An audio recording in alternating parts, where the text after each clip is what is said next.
വ്യായാമ കൂട്ടായ്മയെ മെക്സവന്റെ പ്രവർത്തനം സംബന്ധിച്ച സംശയങ്ങളിൽ കേന്ദ്ര രഹസ്യാന്വേഷണ ഏജൻസി അന്വേഷണം ആരംഭിച്ചു എന്ന വാർത്ത വരുന്നുണ്ട്. പോപ്പുലർ ഫ്രണ്ട് പ്രവർത്തകർ ഈ സംവിധാനം ഹൈജാക്ക് ചെയ്തു എന്ന ആരോപണത്തിൻ്റെ സത്യസ്ഥിതി പരിശോധിക്കുകയാണ് കേന്ദ്ര അന്വേഷണ ഏജൻസി. ശ്രീകാന്ത് വിവരങ്ങളുമായി കൊച്ചിയിൽ നിന്ന് തത്സമയം ചേരുന്നു.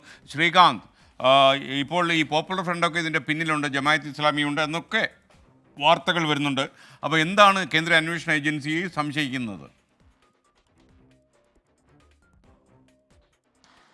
CPIM ആണ് SKN ഈ വാദം ആദ്യം മുന്നോട്ട് വെച്ചത്. അവർ തുടർച്ചയായി ആരോപണം ഉന്നയിക്കുന്നു, അതിൽ നിന്നും പിൻവാങ്ങുന്നതേയില്ല.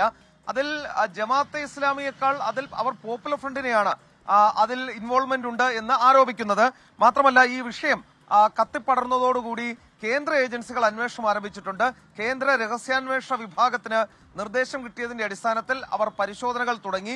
അവരുടെ കോഴിക്കോട് യൂണിറ്റാണ് ഇതുമായി ബന്ധപ്പെട്ട അന്വേഷണം നടത്തുന്നത്. പോപ്പുലർ ഫ്രണ്ട് പ്രവർത്തകർ ഈ സംവിധാനം ഹൈജാക്ക് ചെയ്തു എന്ന ആരോപണത്തിന്റെ നിജസ്ഥിതി പരിശോധിക്കുകയാണ് അവർ. വിഷയത്തിൽ NIAയും പ്രാഥമിക പരിശോധന ഇപ്പോൾ ആരംഭിച്ചിട്ടുണ്ട്.